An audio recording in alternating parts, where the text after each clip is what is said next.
বন্ধুরা এই ডিম ভাপা রেসিপিটার জন্য আপনাদেরকে ডিম নিয়ে নিতে হবে। আমি এখানে 4টে ডিম নিয়ে নেব। 4টে ডিম নিয়ে নিয়েছি। জলটা গরম হয়ে গেছে, ডিমগুলো ছেড়ে দিচ্ছি। আর ডিমগুলো যাতে ভালোভাবে খোলা ছেড়ে যায় তার জন্য আমি অর্ধেক চামচ লবণ দিয়ে দিচ্ছি। লবণ দিয়ে দেব। লবণ দিয়ে একটু নাড়িয়ে নেব। এবারে ঢাকা দিয়ে দেব যাতে ভালো করে সুসিদ্ধ হয়ে যায়। ততক্ষণ চলুন বন্ধুরা, রেসিপিটা বানানোর জন্য যে পেস্ট লাগবে সেগুলো আমি বানিয়ে নিই। ততক্ষণ আমার সঙ্গে থাকুন। মশলাটা বানানোর জন্য নিয়ে নেব 1 চামচ সাদা সর্ষে, 1 চামচ পোস্ত, আদা নিয়ে নেব, 2টো কাঁচা লঙ্কা দেব, টমেটো কুচি কিছু দেব, আর পেঁয়াজ কুচি দেব। দিয়ে জল দিয়ে দেব অল্প করে, দিয়ে পেস্টটা বানিয়ে নেব। এগুলো সেদ্ধ হয়ে গেছে, এবারে ছাড়িয়ে নিচ্ছি আমি। তখন যে লবণটা দিয়েছিলাম আমি, তার জন্য খোসাগুলো খুব সুন্দর করে ছেড়ে যাচ্ছে। এইরকম সবগুলো আমি ডিম ছাড়িয়ে নেব। ডিমগুলো আমি ছাড়িয়ে নিয়েছি। এবারে ডিমগুলো ছুরি দিয়ে এরকম দাগ করে নিতে হবে যাতে মশলাগুলো ভালোভাবে ঢুকে যায়। এরকম দাগ করে নিতে হবে, খেতেও ভালো লাগবে মশলা ঢুকলে। এরকম দাগ করে নেব।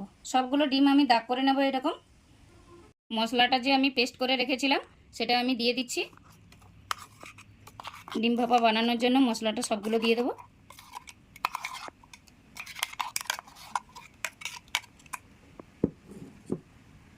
দেব হলুদ গুঁড়ো, 1 চামচ হলুদ গুঁড়ো,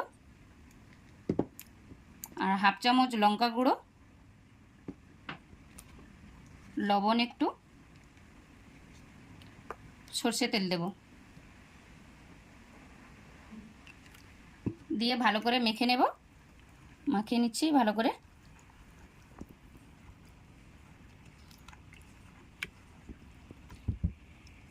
এবারে যে ডিমগুলো আমি সেদ্ধ করে ছাড়িয়ে রেখেছিলাম সেগুলো আমি দিয়ে দিচ্ছি। এরকম একটু মাখিয়ে নিতে হবে। মাখিয়ে নিচ্ছি আমি।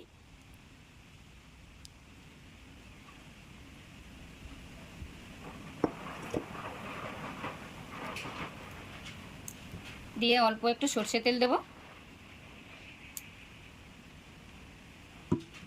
আর চেরা 2টো কাঁচা লঙ্কা দেব।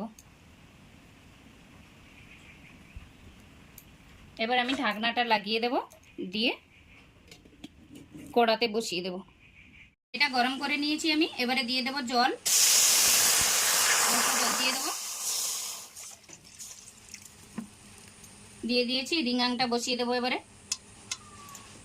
একটু সময় ভাপ না ওঠা পর্যন্ত টিফিন বক্সটা চাপানো যাবে না, তার জন্য একটু গরম করে নিচ্ছি। গরম হয়ে গেছে। এবারে আমি টিফিন বক্সটা বসিয়ে দেব। বসিয়ে দিয়ে খুব সুন্দরভাবে বসিয়ে দিয়েছি। এবারে সিদ্ধ করার জন্য ঢাকনাটা দিয়ে দিতে হবে। দিয়ে 10 মিনিট আমি সিদ্ধ করে নেব। ঢাকনাটা খুলে দিচ্ছি। দেখুন কত সুন্দর হয়েছে। এই দেখুন বন্ধুরা, কত সুন্দর হয়েছে। ডিমগুলো সব সেদ্ধ হয়ে গেছে ভালো করে। কত সুন্দর হয়েছে দেখুন। এবারে একটু গরম মশলা দিয়ে দেব। অল্প করে 1/2 চামচ গরম মশলা দিয়ে দেব। দেখুন কত সুন্দর হয়েছে। গ্রেভিটাও মোটা হয়েছে। আমি যে ডিমগুলো ফাঁক ফাঁক করে নিয়ে গেছিলাম তার জন্য গ্রেভিটাও খুব সুন্দরভাবে মিশে গেছে। আপনারা বাড়িতে বানিয়ে খাবেন। আর আমার চ্যানেলটি ভালো লাগলে একটা লাইক, কমেন্ট এবং সাবস্ক্রাইব করে আমার পাশে থাকবেন, যাতে আমি নতুন নতুন ভিডিও ছাড়লে আপনাদের কাছে পৌঁছে যেতে পারে। নমস্কার বন্ধুরা।